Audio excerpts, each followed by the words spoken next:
It's easy to go through life looking in the rearview mirror, focused on what didn't work out, on who hurt us, on the mistakes we made.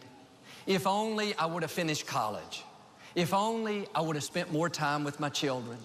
If only that company wouldn't have laid me off after 20 years. That's just not right.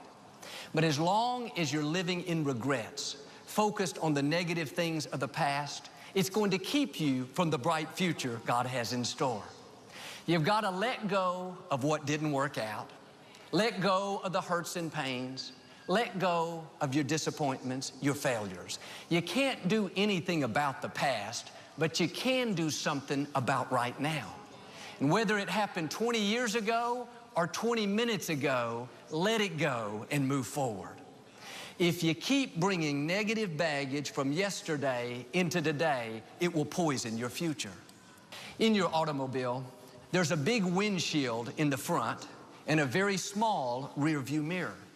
The reason the windshield is so large and the rear view mirror is so small is because what's happened in your past is not nearly as important as what's in your future.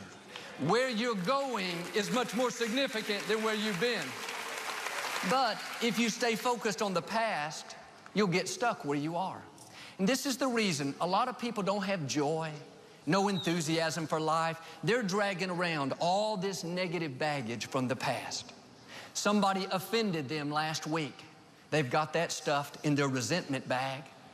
Last month, they lost their temper, said some things they shouldn't have. They've got that in their guilt and condemnation bag.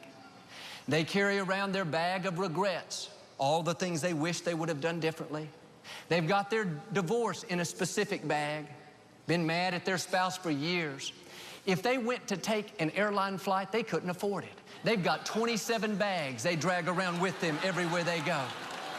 Friends, life is too short to live that way. Learn to travel light. Every morning when you first get up, forgive the people that did you wrong the day before. Forgive your spouse for what they said. Forgive your boss for being rude. Forgive yourself for the mistakes you've made. At the start of the day, let go of the disappointments, the setbacks from yesterday. Start every morning afresh and anew.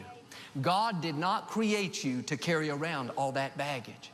And some of you have been holding on to it for years. It's not going to change unless you do something about it. You got to put your foot down and say, that's it. I'm not living in regrets anymore. I'm not focusing on my disappointments. I'm not dwelling on who hurt me, on what didn't work out. I'm letting it go and moving forward with my life.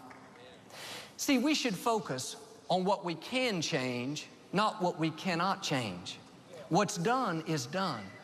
If somebody offended you, mistreated you, disappointed you, you can't undo that. You can either get bitter, pack it in a bag and let it weigh you down, or you can forgive them and go on. If you lost your temper yesterday, you can either beat yourself up, carry around the guilt and condemnation, or you can ask for forgiveness, receive God's mercy, and do better today. If you didn't get that promotion, you can get sour, go around with a chip on your shoulder, or you can shake it off knowing that God has something better in store. No matter what happens in life, big or small, if you will learn to let it go and move forward, then your past doesn't have to poison your future.